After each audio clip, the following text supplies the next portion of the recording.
18번째 생일의 아침은 지독하게 차가운 공기로 시작되었다. 옥탑방의 낡은 창문 틈으로 스며드는 겨울바람은 한서연의 얇은 담요를 비웃기라도 하듯 그녀의 온몸을 파고들었다. 그녀는 몸을 웅크린 채 간밤에 꾼 악몽의 잔상에서 벗어나려 애썼지만 현실은 꿈보다 더 가혹했다. 머리맡에 놓인 붉은 글씨가 선명한 종이 한 장이 그녀의 시선을 사로잡았다. 최종 퇴거 통보서. 아버지가 남긴 거대한 빚의 무게가 종이 한 장으로 변해 그녀의 숨통을 옥죄고 있었다. 서연은 천천히 몸을 일으켰다. 방 안의 공기는 냉혹했고 입에서는 하얀 입김이 피어올랐다. 달력에는 오늘 날짜에 동그라미가 쳐져 있었다. 법적으로 어른이 되는 날 축복받아야 할 그날에 그녀는 세상의 끝자락으로 내몰리고 있었다. 그녀는 낡은 책상으로 다가가 구석에 놓인 작은 사진 액자를 들어 올렸다. 환하게 웃고 있는 부모님과 어린 남동생, 그리고 그녀의 모습이 담겨 있었다. 행복했던 시절은 이제 아득한 기억일 뿐이었다. 몇 년 전 아버지가 사고로 돌아가신 후 어머니마저 지병으로 세상을 떠나자 서연에게 남은 것은 어린 동생 서연과 감당할 수 없는 빚뿐이었다. 그녀는 학교를 그만두고 온갖 아르바이트를 전전하며 동생의 병원비와 생활비를 벌어야 했다. 하지만 심장이 약한 서연의 상태는 점점 악화되었고 이제는 긴급 수술이 필요하다는 의사의 청천벽력 같은 진단을 받은 상태였다.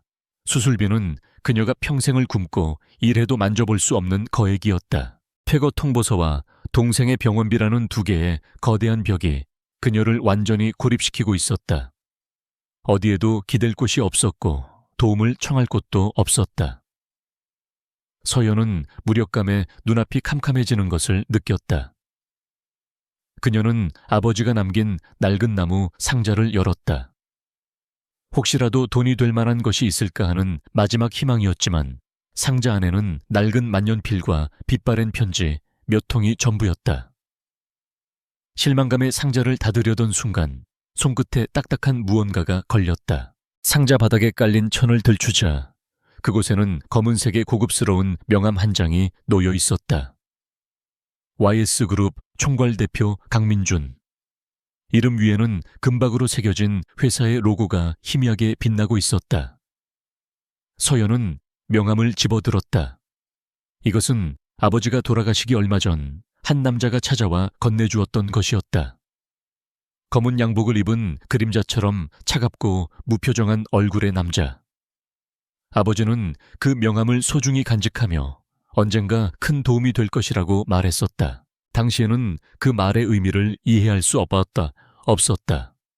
하지만 이제 벼랑 끝에 선 서연에게 이 낡은 명함 한 장은 유일한 동아줄처럼 보였다. 그녀는 몇 시간을 망설였다. 모르는 사람에게, 그것도 거대 기업의 대표에게 연락을 한다는 것은 상상조차 할 수 없는 일이었다. 하지만 동생 서연의 창백한 얼굴이 떠오르자 그녀의 마음속에서 마지막 남은 자존심이 무너져 내렸다. 그녀는 떨리는 손으로 낡은 휴대폰을 들어 명함에 적힌 번호를 눌렀다. 신호음이 몇 번 울린 후 차분하고 기계적인 여성의 목소리가 들려왔다. YS그룹 비서실입니다. 서연은 마른 침을 삼키며 간신히 입을 열었다. 저 강민준 대표님과 통화를 하고 싶어서 연락드렸습니다. 누구신지 여쭤봐도 되겠습니까? 비서의 목소리에는 어떠한 감정도 실려 있지 않았다. 서연은 자신의 초라한 신분을 밝혀야 한다는 사실에 얼굴이 화끈거렸지만 이제 와서 물러설 수는 없었다. 한서연이라고 합니다. 한기철 씨의 딸입니다. 잠시 침묵이 흘렀다. 서연의 심장이 세차게 뛰기 시작했다. 거절당할 것이라는 예감이 그녀를 덮쳤다. 하지만 수화기 너머에서는 예상치 못한 대답이 흘러나왔다. 잠시만 기다려 주십시오. 곧 기사님을 보내드리겠습니다. 서연은 자신의 귀를 의심했다. 주소를 알려달라는 비서의 말에 그녀는 얼떨떨한 상태로 옥탑방의 주소를 불러주었다. 전화를 끊고 나서도 그녀는 한동안 멍하니 서 있었다. 상황이 어떻게 돌아가고 있는지 도무지 이해할 수 없었다. 약속된 시간 옥탑방 골목 아래에는 거짓말처럼 검은색의 고급 세단 한 대가 서 있었다. 동네 사람들의 호기심 어린 시선을 뒤로하고 말끔한 정장을 입은 기사가 그녀에게 다가와 정중하게 문을 열어주었다. 차에 오르는 순간 서연은 자신이 전혀 다른 세계로 빨려 들어가는 듯한 기묘한 감각에 휩싸였다. 부드러운 가죽 시트와 은은한 향기 바깥 세상의 소음이 완벽하게 차단된 고요한 실내는 그녀가 살아온 세상과는 너무나도 달랐다. 차는 서울의 중심부 하늘을 찌를 듯 솟아있는 거대한 빌딩 앞에서 멈춰 섰다. YS그룹 본사. 건물 전체를 감싸는 위압적인 분위기에 서연은 저도 모르게 주눅이 들었다. 그녀는 안내를 받아 최상층으로 향하는 전용 엘리베이터에 올랐다. 숫자가 빠르게 올라가는 동안 그녀는 유리창에 비친 자신의 모습을 보았다. 낡고 색이 바랜 스웨터와 청바지. 이곳과는 전혀 어울리지 않는 자신의 모습이 부끄러워 고개를 숙였다. 대표 집무실 문이 열리자 거대한 통유리창 너머로 서울의 정형이 한눈에 들어오는 압도적인 공간이 나타났다. 그리고 그 공간의 중심 거대한 책상 뒤에 한 남자가 서 있었다. 강민준. 그는 창밖을 내다보고 있다가 천천히 몸을 돌려 서연을 바라보았다. 사진이나 뉴스에서 보던 것보다 훨씬 더 날카롭고 차가운 인상이었다. 잘 재단된 슈트는 그의 다부진 체격을 완벽하게 드러냈고 어떤 감정도 읽을 수 없는 깊은 눈동자는 사람의 마음을 꿰뚫어 보는 듯했다. 서연은 숨을 죽인 채 그 자리에 얼어붙었다. 무슨 말을 해야 할지 어떻게 행동해야 할지 머릿속이 하얗게 비어버렸다. 침묵이 무겁게 공간을 짓눌렀다. 먼저 입을 연 것은 강민준이었다. 그의 목소리는 낮고 차분했지만 거부할 수 없는 힘이 실려 있었다. 한서연 양. 기다리고 있었어. 그 말에 서연은 더욱 혼란스러워졌다. 자신을 알고 있다는 듯한 말투. 마치 이 모든 상황이 계획된 것이라도 되는 것처럼 그는 서연에게 다가와 소파를 가리켰다. 앉지. 그의 명령에 가까운 말에 서연은 로봇처럼 움직여 소파 끝에 겨우 걸터 앉았다. 민주는 맞은편에 앉아 그녀를 지그시 바라보았다. 그 시선은 부담스러울 정도로 집요했다. 그는 서연의 불안한 눈빛과 초조하게 맞잡은 손, 그리고 그녀가 입고 있는 낡은 옷까지 하나하나 뜯어보는 것 같았다. 서연은 마치 발가벗겨진 듯한 수치심에 고개를 들 수 없었다. 민주는 테이블 위에 놓인 서류 봉투를 그녀의 앞으로 밀었다. 열어봐. 서연은 떨리는 손으로 봉투를 열었다. 안에는 동생 서연의 이름으로 된 병원 서류와 수술 동의서, 그리고 입원 수속 서류가 들어있었다. 가장 좋은 병원의 VIP 병실, 국내 최고의 심장 전문의가 집도하는 수술 일정까지 모든 것이 완벽하게 준비되어 있었다. 서연은 믿을 수 없다는 표정으로 서류와 민준의 얼굴을 번갈아 쳐다보았다. 어떻게 이것을? 아버님과의 약속이 있었지. 민준이 나지막이 말했다. 그를 지켜주지 못했지만 남은 가족은 내가 책임지겠다고. 서연은 아무 말도 할 수 없었다. 아버지와 이 남자 사이에 대체 무슨 약속이 있었던 것일까? 그녀의 머릿속은 온통 의문으로 가득 찼다. 하지만 지금은 그런 것을 따질 때가 아니었다. 동생을 살릴 수 있다는 희망이 그녀의 눈앞에 현실로 나타난 것이다. 그녀의 눈시울이 뜨거워지기 시작했다. 하지만 세상에 공짜는 없는 법이지. 민준의 다음 말이 서연의 희망에 찬물을 끼얹었다. 그는 자리에서 일어나 서연의 앞에 섰다. 그의 큰 그림자가 연약한 그녀의 몸을 완전히 뒤덮었다. 나는 너에게 필요한 모든 것을 제공할 거야. 돈집, 그리고 네가 원하는 교육까지. 네 동생의 수술은 물론이고 앞으로의 치료비도 모두 내가 책임지지. 대신 너는 내게 무언가를 줘야 해. 그의 목소리는 얼음처럼 차가웠다. 서연은 긴장감에 마른 입술을 깨물었다. 그가 무엇을 원하는지 짐작조차 할 수 없었지만 그것이 결코 간단한 대가가 아닐 것이라는 불길한 예감이 들었다. 그녀는 용기를 내어 그를 올려다보며 물었다. 제가 무엇을 드리면 되나요? 민주는 잠시 그녀의 눈을 들여다보더니 입가에 희미한 미소를 지었다. 그 미소는 따뜻함과는 거리가 먼 모든 것을 지배하는 자의 냉소적인 미소였다. 오늘부터 1년, 넌 내 곁에 머물게 될 거야. 그의 제안은 너무나도 모호하고 위협적이었다. 그의 곁에 머문다는 것, 그것이 정확히 무엇을 의미하는지 알 수 없었지만 서연은 그 안에 담긴 위험한 함의를 직감했다. 마치 자신의 영혼을 담보로 한 악마의 계약처럼 느껴졌다. 하지만 그녀에게 선택의 여지는 없었다. 동생 서연의 생명이 그의 손에 달려 있었다. 서연은 눈을 감았다. 눈앞의 수술대 위에서 고통스러워할 동생의 모습이 어른거렸다.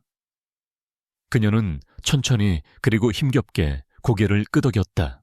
한서연의 작은 끄덕임은 그녀의 남은 생을 건 도박과도 같았다. 강민준의 얼굴에는 어떤 변화도 없었다. 그는 마치 예상했던 답을 들은 사람처럼 담담하게 돌아서서 인터폰의 버튼을 눌렀다. 김비서 들어와. 곧바로 집무실 문이 열리고 아까 서연을 안내했던 비서가 들어왔다. 그는 서연을 한번 힐끗 쳐다보았지만 그 시선에는 어떠한 감정도 담겨있지 않았다. 그저 상관의 명령을 기다리는 잘 훈련된 기계 같았다. 펜트하우스로 모셔. 필요한 것들은 모두 준비해두고. 강민준의 지시는 간결했다. 그는 더 이상 서연에게 한마디도 건네지 않고 다시 창밖으로 시선을 돌렸다. 마치 그녀의 존재가 이미 처리된 업무 서류처럼 그의 관심 밖으로 밀려난 듯했다. 서연은 거대한 사무실 안에 완전히 혼자가 된 듯한 고립감을 느꼈다. 김 비서가 그녀에게 다가와 정중하지만 단호한 목소리로 말했다. 이쪽으로 오시죠, 한서연 양. 서연은 아무 말 없이 그를 따라 나섰다.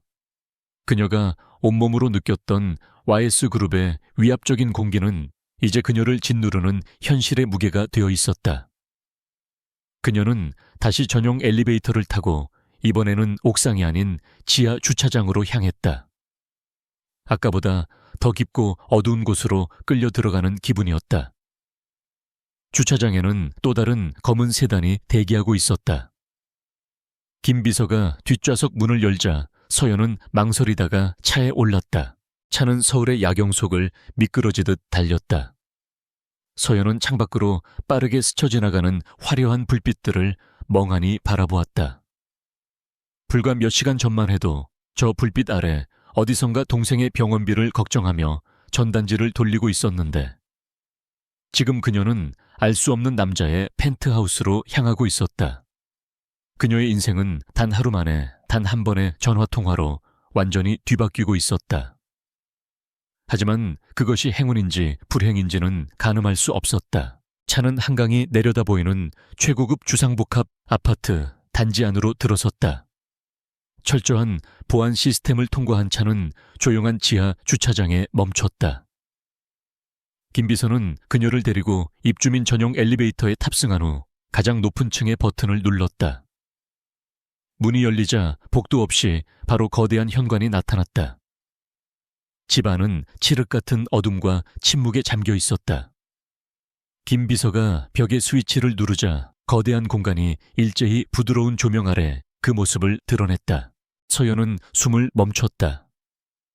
눈앞에 펼쳐진 광경은 그녀가 TV 드라마에서나 보던 혹은 상상조차 해본 적 없는 초현실적인 공간이었다.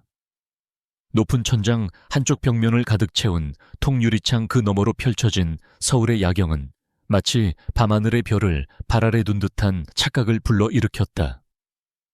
최소한의 색상으로 꾸며진 내부는 차갑고 미니멀했지만 모든 가구와 소품들은 그 자체로 예술품처럼 보였다. 이곳은 사람이 사는 집이라기보다는 잘 꾸며진 거대한 갤러리 같았다. 가정부 아주머니가 곧 오실 겁니다. 필요한 것이 있으면 그분께 말씀하시면 됩니다. 서연 양의 방은 이쪽입니다.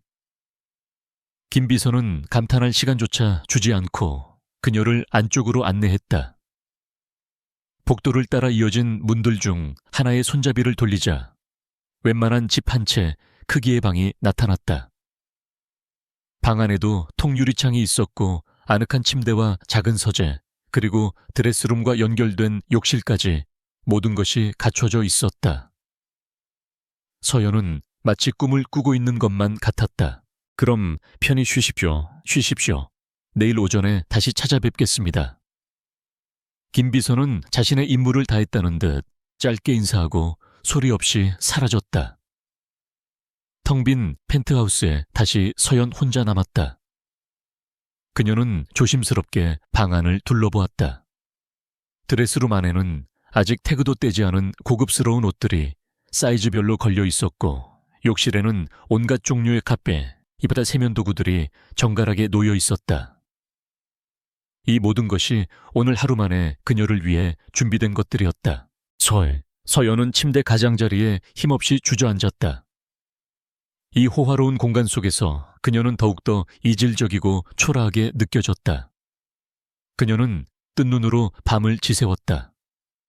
혹시라도 강민준이 나타날까봐, 그가 자신에게 무언가를 요구할까봐 불안에 떨었다. 그가 말한 곁에 머문다는 것의 의미를 곱씹으며 온갖 끔찍한 상상을 했다.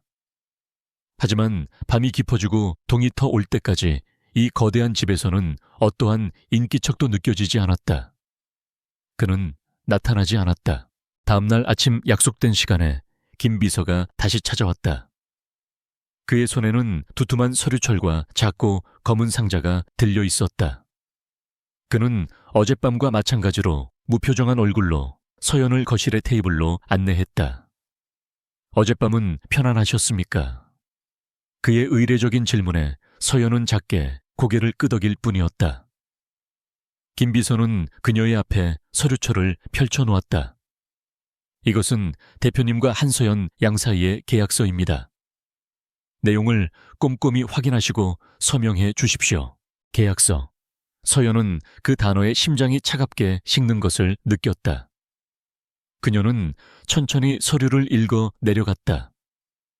내용은 어제 강민준이 말했던 것과 같았다. YS그룹은 향후 1년간 한서연과 그녀의 직계가족 남동생 한서연의 모든 의료비, 주거비, 생활비, 그리고 추후 한서연의 학업에 필요한 모든 비용을 지원한다. 그 대가로 한서연은 계약 기간 동안 강민준 대표가 지정하는 거처에 머물며 그의 지시에 따라 공식적 혹은 비공식적 자리에 동행할 의무를 진다. 계약서의 모든 조항은 철저하게 갑의 입장에서 쓰여 있었다. 서연의 권리에 대한 내용은 거의 없었고 오직 의무만이 명시되어 있었다. 그녀는 돈으로 팔려가는 상품이 된 기분이었다. 분노와 수치심이 온몸을 휘감았지만 그녀는 서류맨 아래에 적힌 동생의 수술 및 치료 지원에 대한 구체적인 조항을 보고 입술을 깨물었다. 그녀에게는 이 계약을 거부할 힘이 없었다. 그녀는 말없이 펜을 들어 자신의 이름을 적었다. 서명이 끝나자 김 비서는 계약서 한 부를 서연에게 건네고 나머지 한 부는 서류철에 넣었다. 그리고 그가 옆에 놓아두었던 작고 검은 상자를 그녀의 앞으로 밀었다. 이것은 대표님께서 전해드리라고 하신 겁니다. 서연이 상자를 열자 안에는 무광의 검은색 플라스틱 카드 한 장이 놓여 있었다. 카드에는 어떠한 숫자나 이름도 없이 오직 YS그룹의 로고만이 작게 새겨져 있었다. 소위 말하는 블랙카드였다. 한도 없는 카드, 이 카드로 필요한 모든 것을 해결하시면 됩니다. 병원비 결제와 퇴거 문제부터 처리하시죠. 카드의 사용 내역은 모두 대표님께 직접 보고됩니다. 김 비서의 목소리는 여전히 건조했다. 서연은 카드를 든 손이 미세하게 떨리는 것을 느꼈다. 이 작은 플라스틱 조각 하나가 그녀를 짓누르던 모든 문제를 해결해 줄 열쇠였지만 동시에 그녀의 목에 채워진 보이지 않는 족쇄이기도 했다. 그녀는 이제 강민준의 완벽한 통제 아래 놓이게 된 것이다. 김 비서가 돌아간 후 서연은 한동안 그 자리에 앉아 카드를 내려다보았다. 그녀는 결심한 듯 자리에서 일어나 옷을 갈아입고 펜트하우스를 나섰다. 어제와는 다른 드레스룸에 준비되어 있던 단정하지만 값비싼 옷이었다. 그녀는 먼저 병원으로 향했다. 원무가 창구에서 동생의 수술 보증금을 결제하겠다고 말했을 때 직원은 그녀의 행색을 보고 미심쩍은 눈초리를 보냈다. 하지만 그녀가 검은 카드를 내밀자 직원의 눈이 휘둥그레졌다. 카드를 확인한 직원의 태도는 발시도 달라졌다. 그는 즉시 상급자를 불렀고 병원 원무부장이 직접 달려나와 그녀를 VIP 상담실로 안내했다. 한서연 환자분의 보호자 되시죠. 수술 일정은 가장 빠르게 잡아드리겠습니다. 최고의 의료진이 최선을 다할 것이니 아무 걱정 마십시오. 어제까지만 해도 냉담하게 수술비부터 마련해 오라고 말하던 그들이었다. 돈의 위력이 얼마나 무서운 것인지 서연은 뼈저리게 실감했다. 동생의 문제를 해결한 그녀는 곧장 옥탑방으로 향했다. 집주인 아주머니는 그녀를 보자마자 인상을 찌푸리며 당장 방을 빼라고 소리쳤다. 서연은 아무 말 없이 그녀에게 밀린 월세와 아버지가 남긴 빚전액이 입금된 계좌 내역을 보여주었다. 집주인은 자신의 눈을 의심하며 몇 번이고 액수를 확인했다. 그러고는 언제 그랬냐는 듯 비굴한 미소를 지으며 이사할 때까지 편하게 있다 가라고 말했다. 인간의 간사함에 서연은 헛웃음이 나왔다. 그녀는 자신의 모든 문제를 돈으로 해결했다. 하지만 마음은 조금도 편하지 않았다. 오히려 더 큰 공허함과 자기 혐오가 몰려왔다. 옥탑방으로 돌아온 그녀는 짐을 싸기 시작했다. 몇 벌 되지 않는 낡은 옷과 달아빠진 책 몇 권, 그리고 부모님의 사진이 담긴 액자가 전부였다. 초라한 짐을 꾸리면서 그녀의 눈에서는 눈물이 흘러내렸다. 그녀는 단지 돈 때문에 울고 있는 것이 아니었다. 자신의 힘으로는 아무것도 할 수 없었다는 무력감. 그리고 자신의 모든 것을 저당 잡힌 채 살아가야 할 미래에 대한 두려움 때문이었다. 짐을 다 싼 서연은 텅 빈 옥탑방에 마지막으로 서서 창밖을 내다보았다. 지긋지긋했던 가난과 절망의 공간이었지만 동시에 그녀의 추억이 담긴 유일한 보금자리이기도 했다. 이제는 이곳과도 작별이었다. 그녀는 주머니에서 검은 카드를 꺼내 만지작거렸다. 단 하룻밤과 이 카드 한 장이 그녀의 인생을 송두리째 바꿔놓았다. 그녀는 새로운 삶의 출발선에 서 있었지만 그 길의 끝에 무엇이 기다리고 있을지는 아무도 몰랐다. 시간은 강물처럼 흘러 계절의 경계를 허물었다. 한서연의 동생 서연은 성공적으로 수술을 마쳤고 VIP 병실에서 하루가 다르게 건강을 회복하고 있었다. 서연은 매일 동생을 찾아가 함께 시간을 보냈고 동생의 얼굴에 혈색이 돌아오는 것을 볼 때마다 가슴속 깊은 곳에서부터 안도감이 차올랐다. 그녀의 삶은 놀라울 정도로 안정되었다. 차갑고 거대하기만 했던 펜트하우스도 이제는 익숙한 공간이 되었고 가정부 아주머니의 살뜰한 보살핌 속에서 그녀는 태어나 처음으로 가난의 그림자에서 벗어난 일상을 누렸다. 하지만 그 안정감은 늘 어딘가 모르게 불안했다. 모든 것이 강민준이라는 남자의 소나기 안에서 이루어지고 있다는 사실이 그녀를 올감했다. 그는 동생의 수술 이후 단 한 번도 그녀 앞에 나타나지 않았다. 마치 그녀라는 존재를 잊어버린 것처럼. 그의 부재는 오히려 더 큰 압박감으로 다가왔다. 그는 보이지 않는 곳에서 그녀의 모든 것을 지켜보고 통제하고 있었다. 블랙카드의 사용 내역은 매일 그에게 보고될 것이고 그녀의 모든 움직임 또한 그의 귀에 들어갈 터였다. 그러던 어느 날 김비서가 다시 그녀를 찾아왔다. 그의 손에는 어김없이 서류 봉투가 들려 있었다. 이번에는 대학 입학 서류였다. 국내 최고의 예술대학으로 꼽히는 한국예술대학교 회화과 합격 통지서와 등록금 납입 영수증이었다. 서연은 자신의 눈을 의심했다. 그림은 그녀의 유일한 탈출구이자 가장 큰 꿈이었지만 아버지가 돌아가신 후로는 붓을 잡아본 기억조차 아득했다. 그런데 이제 와서 꿈에 그리던 대학에 가게 된 것이다. 대표님의 지시입니다. 다음 주부터 등교할 준비를 하십시오. 필요한 모든 것은 학교 측과 이야기가 되어 있습니다. 김 비서는 용건만 전하고 돌아갔다. 서연은 합격 통지서를 든 채 한참을 서 있었다. 기쁨보다는 혼란스러움이 더 컸다. 강민주는 대체 무슨 생각인 걸까? 그는 왜 자신에게 이런 것까지 해주는 것일까? 아버지와의 약속 때문이라고는 했지만 그의 행동은 단순한 책임감을 넘어선 무언가가 있는 것처럼 느껴졌다. 그는 마치 조각가가 대리석을 다듬듯 그녀의 인생을 자신의 뜻대로 빚어내고 있었다. 입학 첫날 서연은 강민준이 보내준 차를 타고 교정에 들어섰다. 캠퍼스는 젊음과 자유로운 에너지로 가득 차 있었지만 서연은 그곳에 속하지 못한 이방인처럼 겉돌았다. 학생들의 옷차림과 말투 그들이 풍기는 여유로움은 그녀가 살아온 세계와는 명백한 단절을 보여주었다. 그들은 태어날 때부터 모든 것을 가진 아이들이었다. 서연은 드레스룸에 걸려있던 가장 무난하고 수수한 옷을 골라 입었지만 그럼에도 불구하고 그녀의 불안감은 감춰지지 않았다. 첫 수업은 드로잉 시간이었다. 교수는 학생들에게 자유롭게 주변의 사물을 그리라고 주문했다. 다른 학생들은 익숙하게 최고급 화구들을 꺼내 종이 위를 채워나갔다. 그들의 그림은 기술적으로는 훌륭했지만 어딘가 모르게 생명력이 부족해 보였다.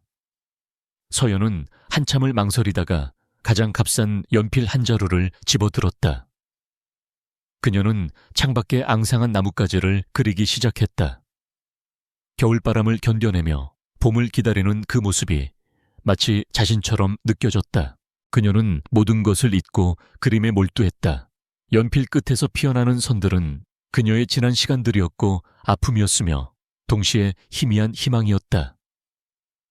수업이 끝날 무렵 교수가 학생들의 그림을 둘러보다가 서연의 그림 앞에서 발걸음을 멈췄다. 그는 한동안 말없이 그림을 들여다보더니 나지막이 감탄사를 뱉었다. 놀랍군. 이 그림에는 영혼이 담겨 있어. 학생 이름이 뭔가 교수의 칭찬에 강의실에 있던 모든 학생들의 시선이 서연에게로 쏠렸다. 그 시선들 속에는 호기심과 함께 노골적인 질투가 섞여 있었다. 특히 가장 앞자리에 앉아있던 한 무리의 여학생들이 보내는 시선은 유독 차갑고 날카로웠다. 그 중심에는 오유라라는 여학생이 있었다. 그녀는 국내 굴지의 라이벌 기업인 태강그룹 오 회장의 외동딸로 빼어난 미모와 재능, 그리고 화려한 배경으로 입학 때부터 과의 여왕으로 군림하고 있었다. 그녀는 강민준의 유력한 약혼 상대로 언론에 오르내리는 인물이기도 했다. 오유라는 서연의 낡은 연필과 평범한 옷차림을 위아래로 훑어보았다. 그녀의 입가에 경멸적인 미소가 걸렸다. 어디서 굴러 들어온지도 모르는 애가 교수님 눈에 들었다는 사실이 그녀의 자존심을 건드린 것이다. 그날 이후 서연을 향한 보이지 않는 괴롭힘이 시작되었다.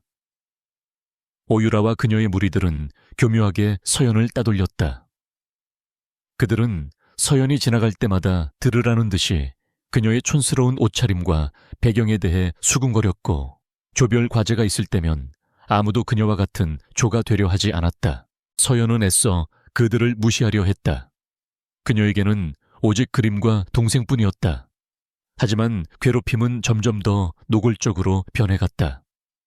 어느 날 그녀가 공모전에 출품하기 위해 밤새워 그린 그림 위에 누군가 고의로 물감을 쏟아부은 일이 발생했다. 범인은 명백했지만 증거는 없었다. 서연은 망가진 그림 앞에서 주저앉아 소리 없이 눈물을 흘렸다. 이 화려한 세계는 그녀처럼 배경 없는 자가 발 디딜 수 있는 곳이 아니었다.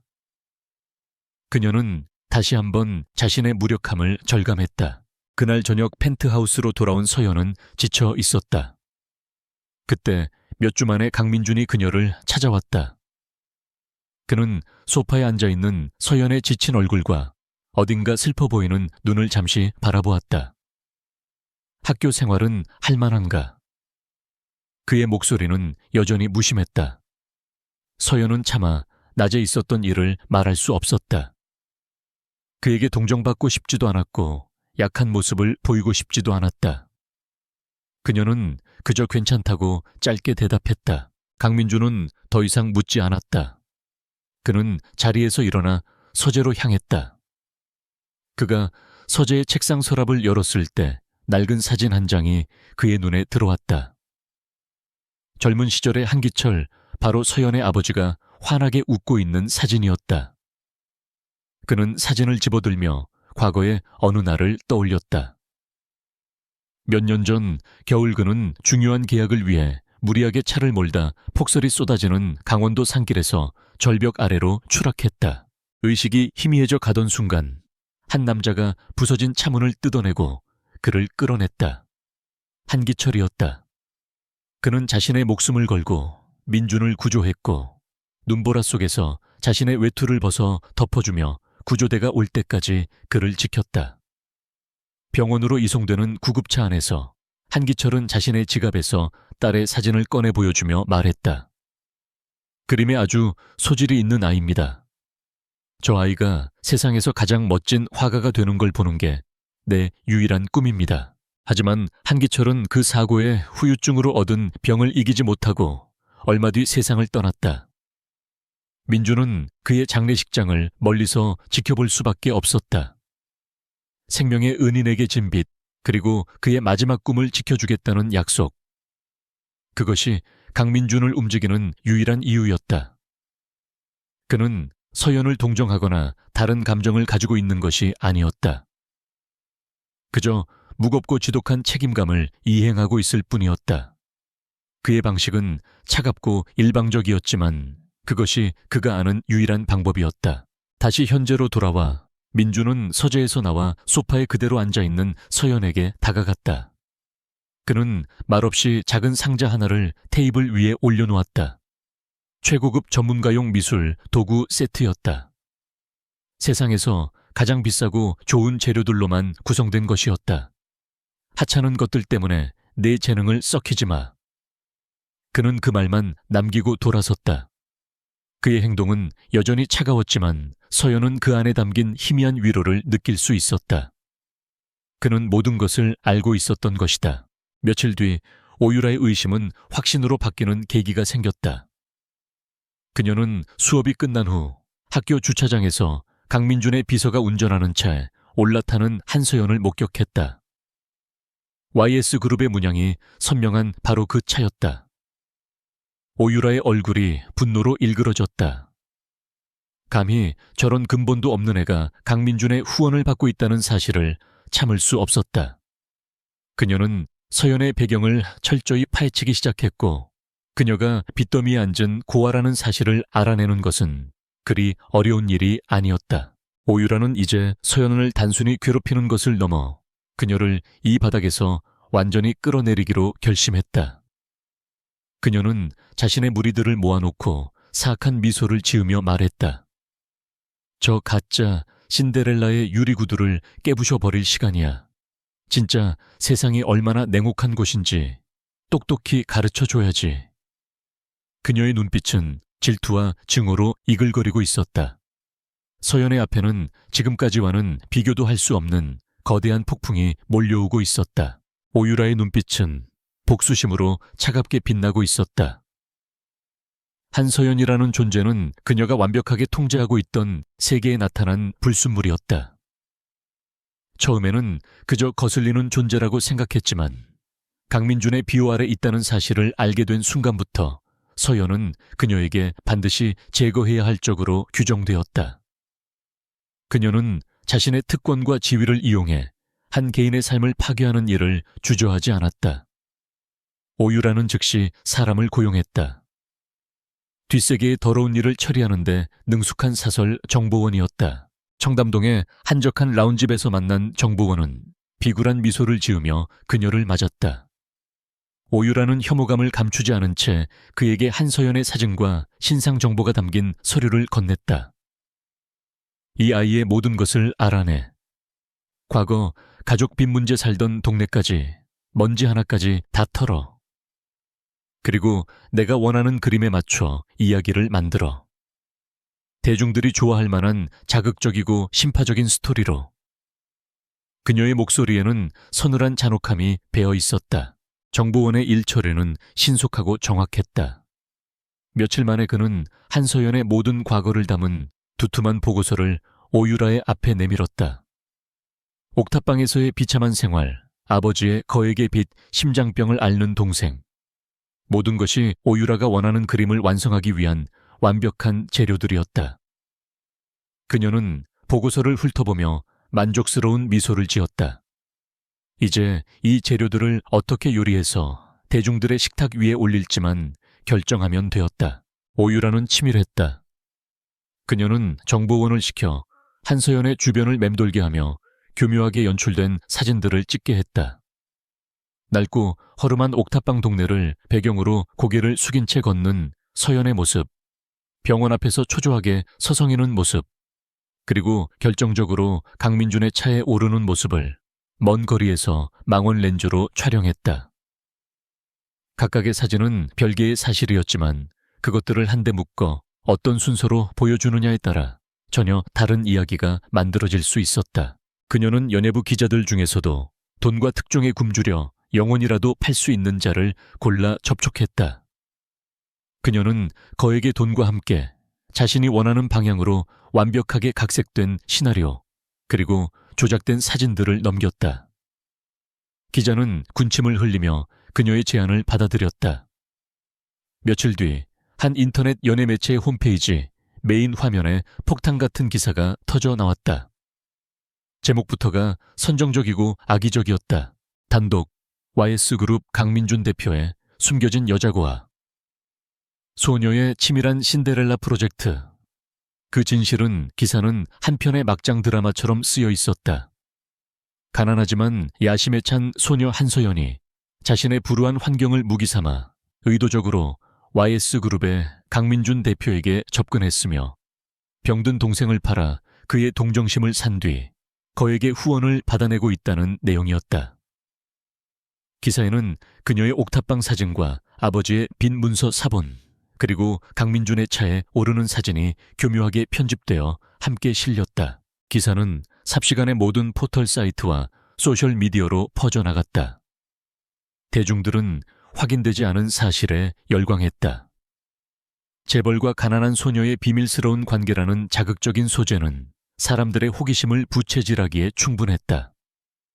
댓글창은 순식간에 한서연을 향한 비난과 인신공격으로 가득 찼다. 사람들은 그녀를 꽃뱀, 인생 역전을 노리는 야심가라며 손가락질했고 그녀의 개인 신상 정보는 무분별하게 온라인상에 유출되기 시작했다. 그날 아침 한서연은 아무것도 모른 채 등교했다. 하지만 학교에 들어서는 순간 무언가 잘못되었음을 직감했다. 모든 학생들이 그녀를 흘끔거리며 수군거렸다. 그들의 시선에는 이전과는 비교할 수 없는 경멸과 조롱이 담겨 있었다. 서연은 영문을 모른 채 강의실로 향했지만 복도를 지날수록 상황은 더욱 심각해졌다. 몇몇 학생들은 대놓고 그녀를 향해 휴대폰 화면을 비추며 비웃었다. 그녀의 심장이 차갑게 내려앉았다. 결국 한 학생이 떨어뜨린 휴대폰 화면을 통해 그녀는 문제의 기사를 보게 되었다. 자신의 얼굴과 함께 적힌 끔찍한 제목, 왜곡된 사실들, 그리고 쏟아지는 악의적인 댓글들. 서연은 눈앞이 하얘지는 것을 느꼈다. 세상이 무너져 내리는 것 같았다. 그녀의 가장 아픈 과거가, 가장 숨기고 싶었던 비밀이 온 세상에 까발려져 난도질당하고 있었다. 그녀는 도망치듯 학교를 빠져나왔다. 어디로 가야 할지, 무엇을 해야 할지 아무 생각도 나지 않았다. 스캔들은 YS그룹에도 즉각적인 타격을 주었다. 아침부터 회사의 주가는 소폭 하락하기 시작했고 홍보팀은 빗발치는 기자들의 문의 전화에 업무가 마비될 지경이었다. 하지만 그 무엇보다 강민준을 분노하게 만든 것은 이 모든 일이 그의 아버지인 강 회장의 귀에 들어갔다는 사실이었다. 강 회장은 YS그룹을 맨손으로 일군 입지전적인 인물로 그에게 있어 회사의 명예와 평판은 자신의 목숨보다 더 중요한 것이었다. 그날 오후 강민준은 아버지의 호출을 받고 본가의 서재로 향했다. 육중한 원목문을 열고 들어서자 강 회장은 불같이 화가 난 얼굴로 그를 노려보고 있었다. 그의 앞에는 문제의 기사가 띄워진 태블릿 PC가 놓여 있었다. 강 회장은 태블릿을 민준의 앞에 집어던지듯 밀어놓았다. 이게 대체 무슨 추태냐? 네가 일개 계집아이 하나 때문에 회사 전체를 웃음거리로 만들 작정이야. 노인의 목소리는 서재 전체를 뒤흔들 만큼 위압적이었다. 민준은 표정 하나 바꾸지 않고 태블릿을 내려다보았다. 그의 눈에는 분노의 불꽃이 이글거리고 있었지만 그것은 아버지를 향한 것이 아니었다. 이 유치하고 비열한 스캔들을 꾸민 자를 향한 분노였다. 그는 즉시 오유라의 소행임을 직감했다. 아버지, 이건 조작된 기사입니다. 누군가 악의적으로 꾸민 일입니다. 그의 차분한 대답은 오히려 강 회장의 분노에 기름을 부었다. 조작. 그럼 저 사진들도 다 조작이라는 거냐? 네가 저 계집의 뒤를 봐주고 있는 건 사실 아니더냐? 사실입니다. 하지만 아버지께서 생각하시는 그런 관계는 아닙니다. 그녀는 제 생명의 은인의 딸입니다. 민주는 처음으로 서연의 아버지 이야기를 꺼냈다. 하지만 강 회장은 코웃음을 쳤다. 은인의 딸, 그런 감상적인 이유로 이사들의 반대를 무릅쓰고 회사의 이미지를 실추시켜 너는 아직도 YS그룹의 후계자가 아니라 철부지 어린애로구나. 강 회장은 책상을 내리치며 소리쳤다. 그는 진실 따위에는 관심이 없었다. 오직 이 스캔들이 그룹에 미칠 영향과 손실만이 그의 관심사였다. 당장 그 계집애를 정리해라. 위약금을 물어주든 유학을 보내든 네 눈앞에서, 그리고 세상의 눈앞에서 깨끗하게 치워버려. 그것이 네가 이 사태를 책임지는 유일한 방법이다. 강 회장의 목소리는 얼음장처럼 차가웠다. 그것은 더 이상의 토를 달 수 없는 최종 통보였다.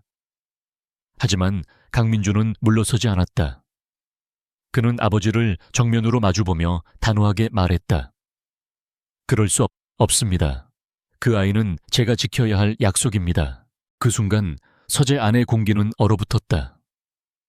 강 회장은 아들의 눈에서 자신과 똑 닮은 완고함과 고집을 보았다. 그는 아들이 자신의 명령을 거역하리라고는 상상도 하지 못했다. 네가 지금 나를 거역하겠다는 것이냐? YS그룹을 걸고 강 회장의 목소리에 살기마저 느껴졌다. 민주는 침묵으로 대답을 대신했다. 그 어떤 위협도 그의 결심을 꺾을 수는 없었다. 그는 한기철의 무덤 앞에서, 그리고 자기 자신에게 굳게 맹세했었다. 강 회장은 깊은 배신감에 휩싸였다. 그는 자리에서 일어나 창가로 걸어갔다. 좋다. 내 뜻이 정 그렇다면 어디 네 마음대로 해봐라. 하지만 명심해라. 이 일로 인해 회사에 단 하나의 손실이라도 발생한다면 그 책임은 전적으로 네가 지게 될 것이다. 그리고 그 계집애 또한 무사하지 못할 게야. 그는 아들을 돌아보지 않은 채 냉혹하게 말했다.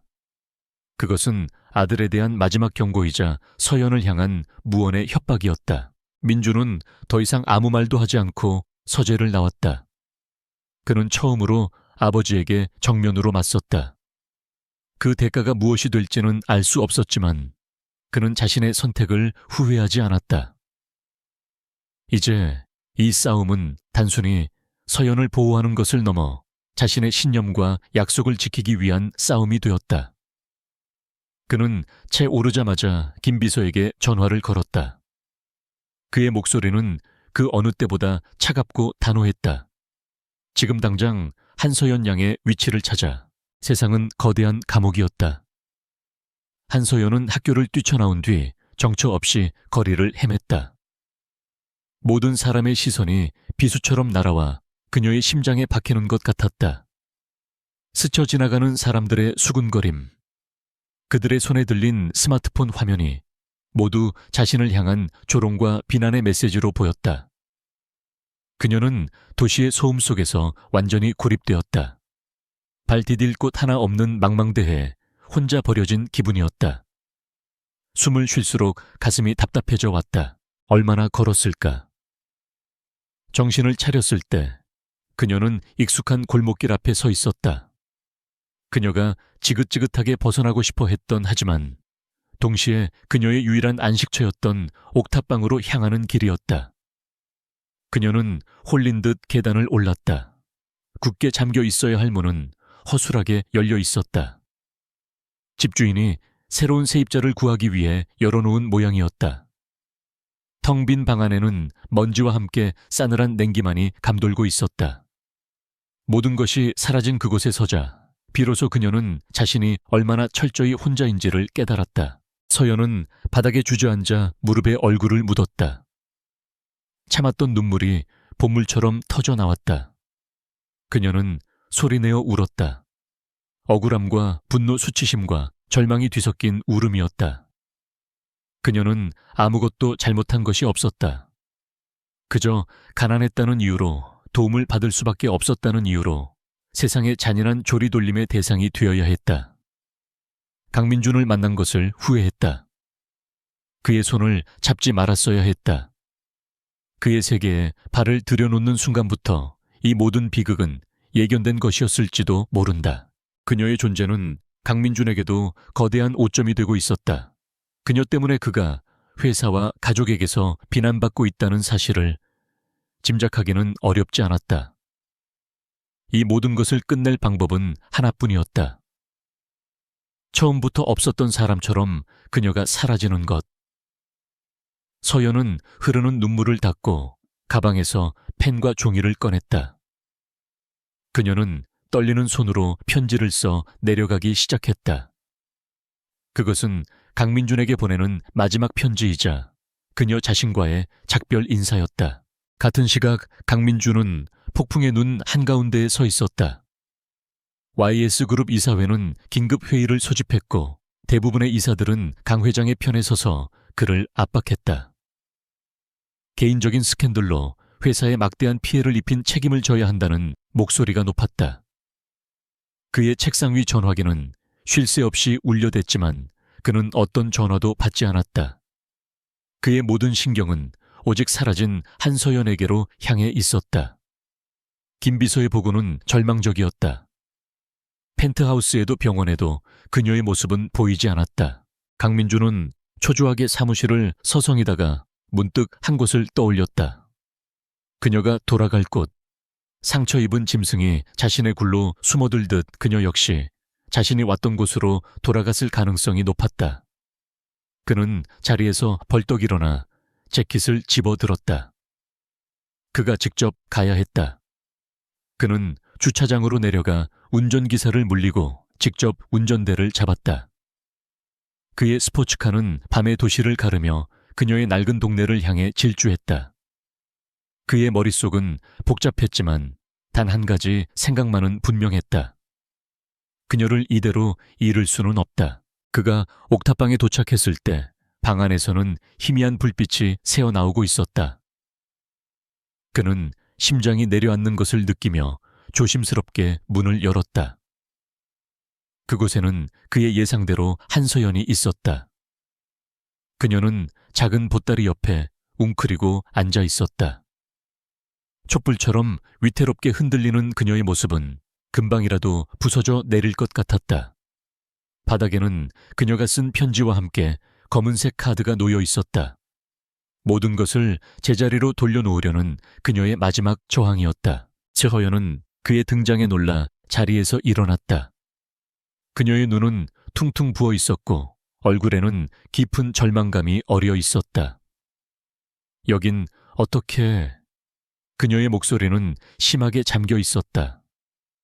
강민주는 그녀에게 천천히 다가갔다. 그는 아무 말 없이 그녀의 앞에 놓인 편지를 집어들었다. 그녀의 작고 떨리는 글씨체가 그의 가슴을 날카롭게 파고들었다. 모든 것을 되돌려 놓겠다는 자신을 잊어달라는 애원이 담겨 있었다. 다 끝내려고 했습니다. 저 때문에 대표님까지 힘들어지는 걸 원하지 않아요. 이 카드와 계약 모든 게 없었던 일이 되면. 그러면 다 괜찮아질 거라고 생각했어요. 서연은 거의 울먹이며 말했다. 그녀는 그를 밀어내려 했다. 자신의 불행에 더 이상 그를 끌어들이고 싶지 않았다. 그녀의 연약한 저항에 민주는 대답 대신 그녀의 어깨를 강하게 붙잡았다. 그의 눈빛은 그 어느 때보다 진지하고 강렬했다. 도망치는 건 정답이 아니야. 서연 양이 사라지면 그건 저들의 뜻대로 되는 거야. 이 모든 것을 꾸민 자들이 가장 바라는 결말이지. 네가 모든 것을 뒤집어 쓴 채 패배자로 사라지는 것. 그걸 원하는 건가? 그의 목소리는 낮고 힘이 있었지만 그 안에는 희미한 분노와 함께 그녀를 향한 안타까움이 묻어 있었다.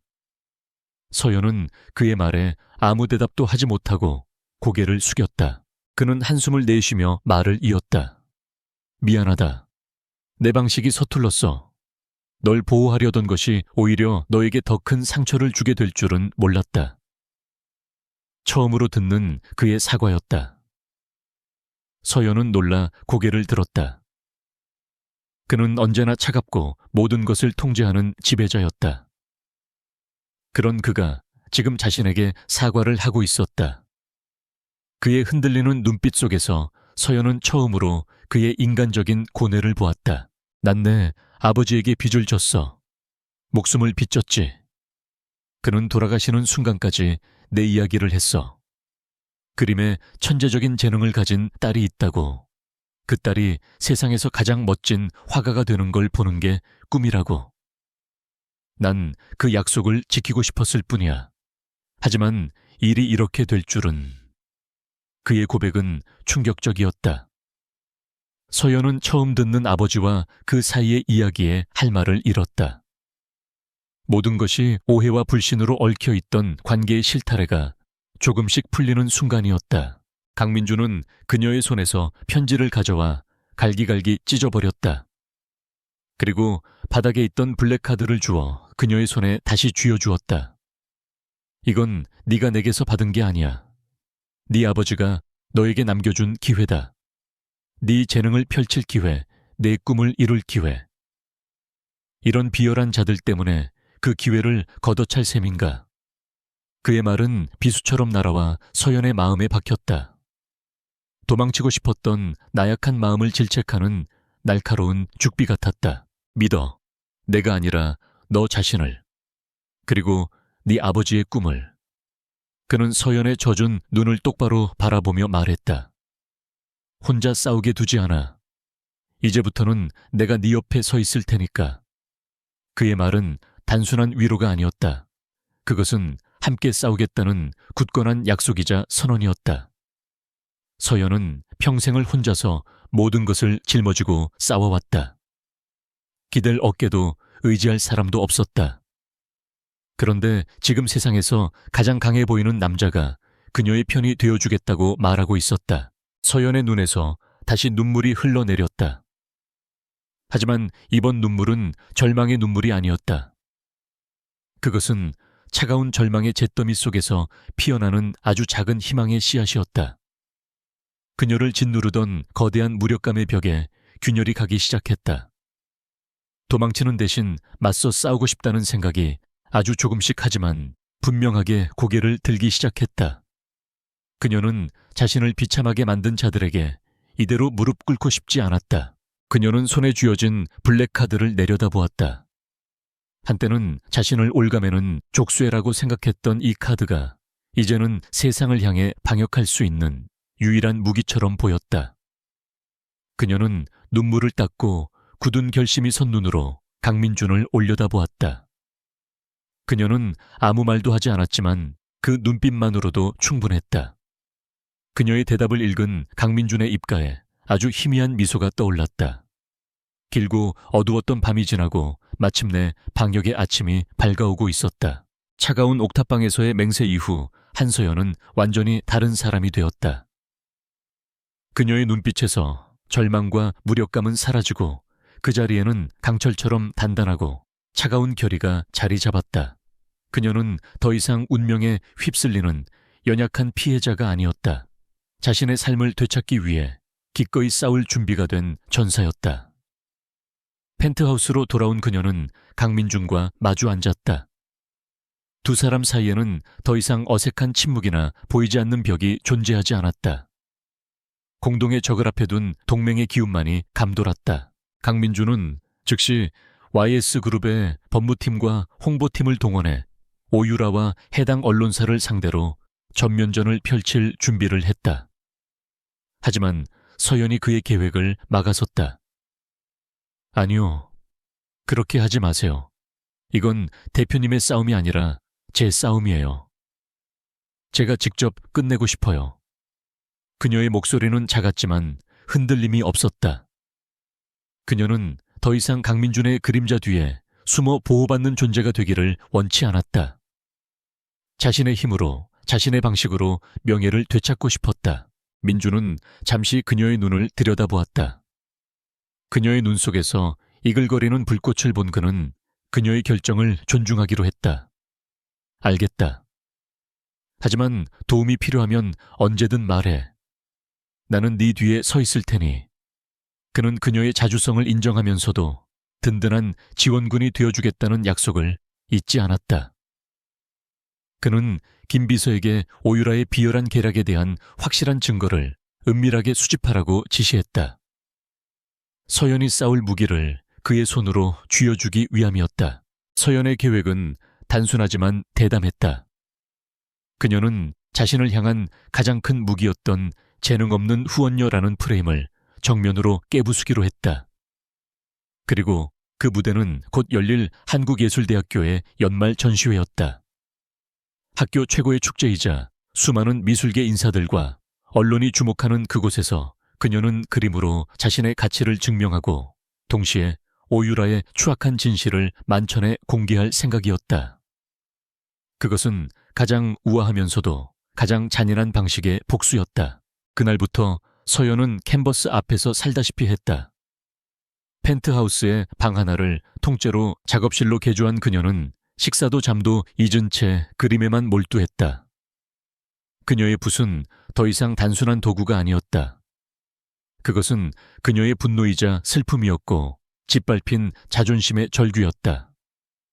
그녀는 스캔들 기사의 악의적인 댓글들, 사람들의 경멸 어린 시선 옥탑방의 차가운 공기, 그리고 절망의 끝에서 느꼈던 모든 감정을 물감에 녹여 캔버스 위에 쏟아냈다. 그림이 완성되어 갈수록 그 안에서는 압도적인 에너지가 뿜어져 나왔다. 그림의 제목은 진실의 값이었다. 그림 속에는 수많은 그림자 손들에 의해 온몸이 찢겨나가는 한 소녀의 모습이 그려져 있었다. 소녀의 얼굴은 표정이 없었지만 그 눈에서는 침묵의 비명이 터져 나오는 듯 했다. 배경은 차가운 콘크리트 벽으로 가득했고 그 벽에는 알아볼 수 없는 글자들이 낙인처럼 새겨져 있었다. 그것은 고통의 기록이자 진실을 향한 갈망이었다. 한편 김 비서의 움직임은 쥐도 새도 모르게 진행되었다. 그는 YS그룹의 정보력을 총동원해 오유라가 고용했던 사설 정보원과 기자의 뒷조사를 시작했다. 돈 앞에서 양심을 파는 것은 그들의 오랜 습성이었다. 김 비서는 그들의 약점을 파고들어 어렵지 않게 결정적인 증거들을 손에 넣었다.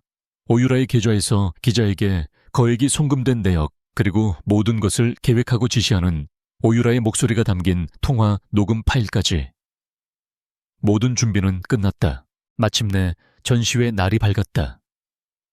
전시회장은 국내외 미술계의 저명 인사들, 부유한 컬렉터들, 그리고 언론사 기자들로 발 디딜 틈이 없었다. 그곳에는 오유라도 있었다. 그녀는 화려한 드레스를 입고 자신을 따르는 무리들에게 둘러싸여 여왕처럼 행동했다.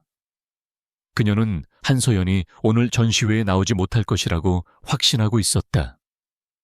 자신의 공격에 완전히 무너져 어딘가에 숨어버렸을 거라고 생각했다. 하지만 그녀의 예상은 빗나갔다.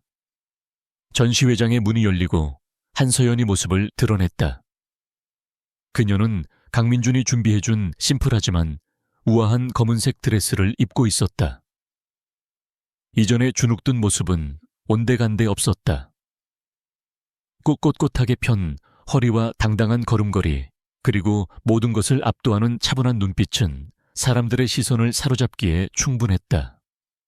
강민주는 약속대로 그녀의 뒤 눈에 띄지 않는 곳에서 그녀를 지켜보고 있었다. 그의 존재만으로도 서연에게는 큰 힘이 되었다. 오유라는 예상치 못한 서연의 등장에 잠시 당황했지만 이내 경멸의 미소를 지었다. 저런다고 뭐가 달라지겠어. 곧 모두의 비웃음거리가 될 텐데. 그녀는 서연을 무시하고 주변 사람들과 담소를 나누는 데 집중했다. 잠시 후 전시에 참여한 학생 작가들의 작품이 하나씩 공개되기 시작했다. 세련되고 기술적으로 뛰어난 작품들이 이어졌지만 관객들에게 큰 감흥을 주지는 못했다. 그리고 마침내 한서연의 그림이 공개될 차례가 되었다. 거대한 흰 천이 거치고 진실의 값이 모습을 드러내는 순간 시끄럽던 전시회장 안에는 무거운 침묵이 흘렀다. 사람들은 숨을 죽인 채 그림을 바라보았다. 캔버스에서 뿜어져 나오는 처절하고 강렬한 감정의 소용돌이가 그들을 압도했다. 그림은 그 어떤 설명보다 더 웅변적으로 보이지 않는 폭력이 한 인간의 영혼을 어떻게 파괴하는지를 고발하고 있었다.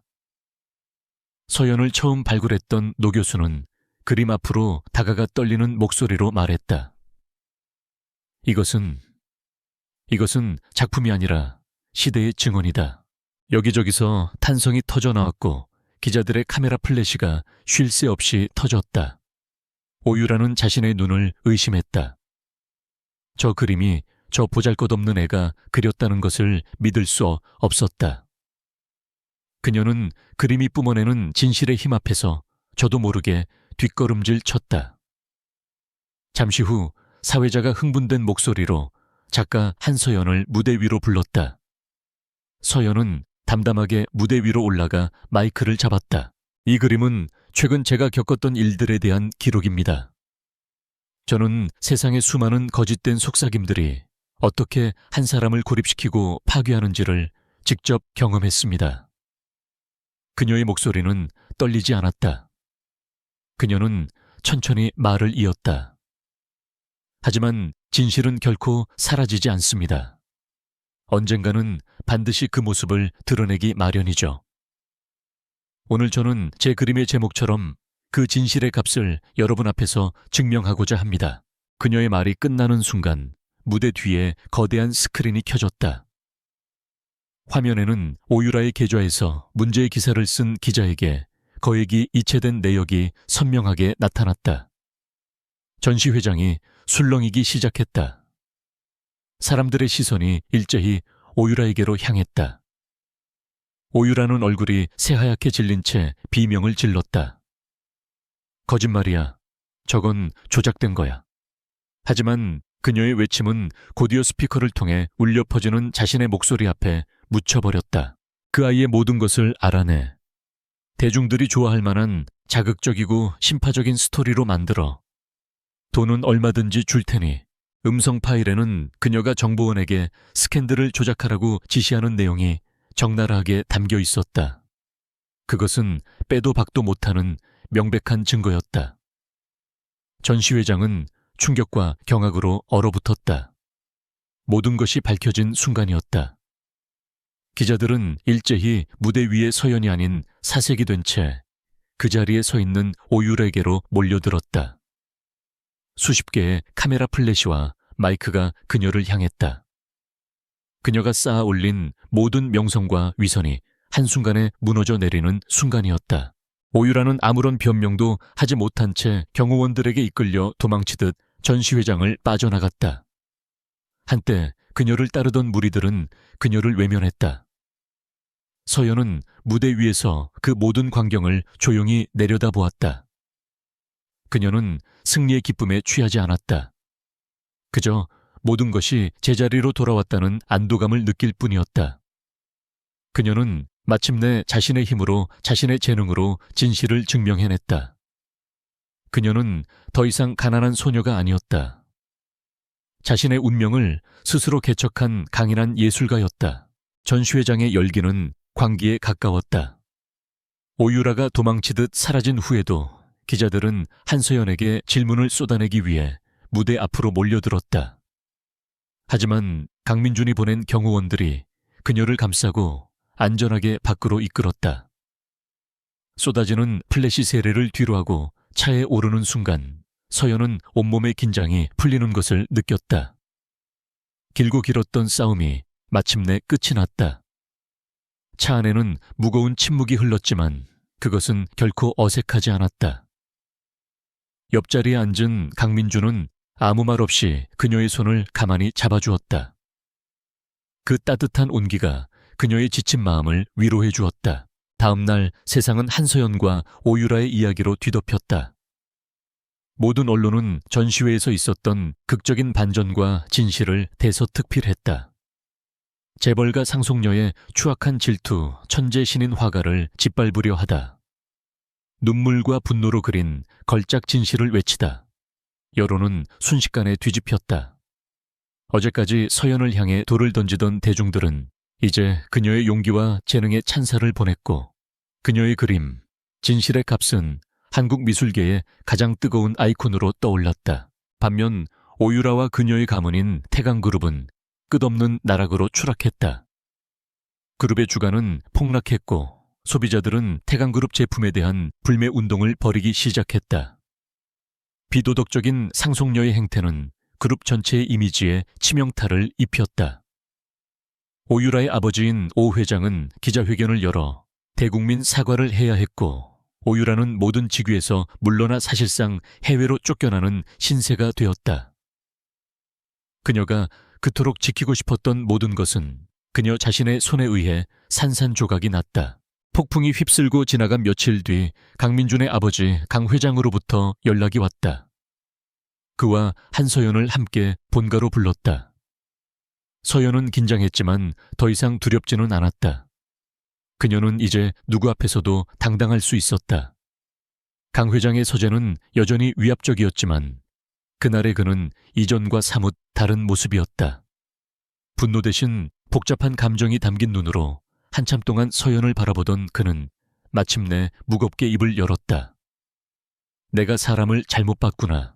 그것은 사과가 아니었지만 완고한 그가 할 수 있는 최선의 인정이었다. 그는 전시회에서 모든 것을 지켜보았다.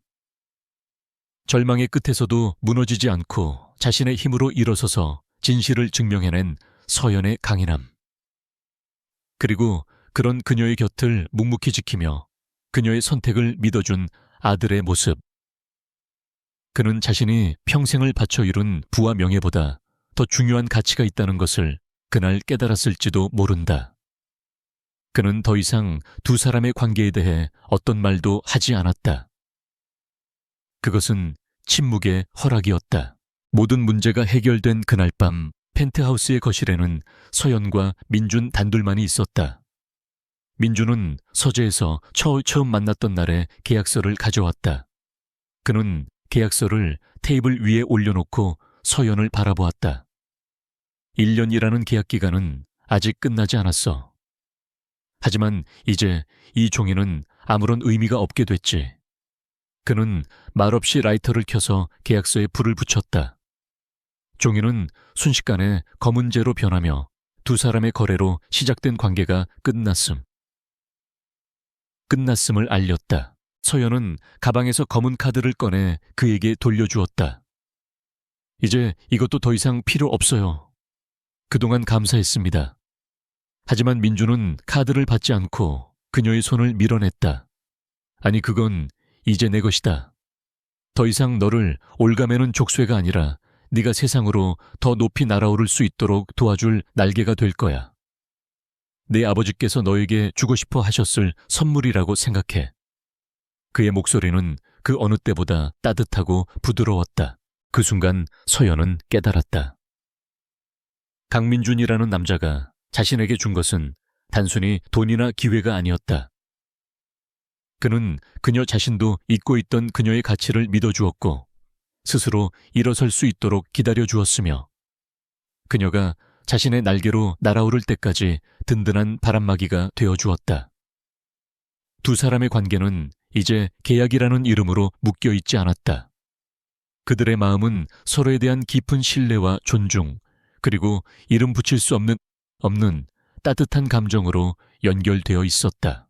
시간이 흘러 1년 뒤 서울의 한 유명 갤러리에서 한서연 작가의 첫 개인전이 열렸다. 잿더미에서 피어난 꽃이라는 제목의 전시회는 열리기 전부터 미술계에 엄청난 주목을 받았다. 갤러리 안은 그녀의 새로운 작품들로 가득 차 있었다. 그녀의 그림에는 더 이상 과거의 아픔과 분노만이 담겨 있지 않았다. 그 안에는 상처를 극복한 후에 성숙함과 세상에 대한 따뜻한 시선, 그리고 미래를 향한 희망이 담겨 있었다. 서연은 전시회장을 찾은 수많은 사람들 속에서 환하게 웃고 있는 동생 서현의 모습을 발견했다. 서현은 이제 심장병의 흔적을 찾아볼 수 없을 정도로 건강하고 씩씩한 소년이 되어 있었다. 그리고 그 옆에는 언제나처럼 묵묵히 그녀를 바라보고 있는 강민준이 서 있었다. 그는 더 이상 차가운 기업의 총수가 아니었다. 사랑하는 사람의 성공을 누구보다 기뻐하며 자랑스러워하는 평범한 한 남자였다. 서연은 그들을 향해 걸어가며 생각했다. 단 하룻밤과 블랙카드가 그녀의 인생을 바꾼 것은 사실이었다.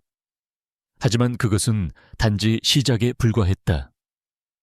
진짜 그녀의 인생을 바꾼 것은 돈의 힘이 아니었다.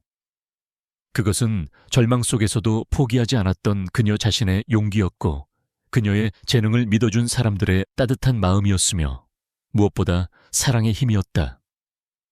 그녀는 이제 자신의 힘으로 자신의 이름으로 세상의 중심에 서 있었다. 화려한 조명 아래 그녀는 그 어느 때보다 눈부시게 빛나고 있었다.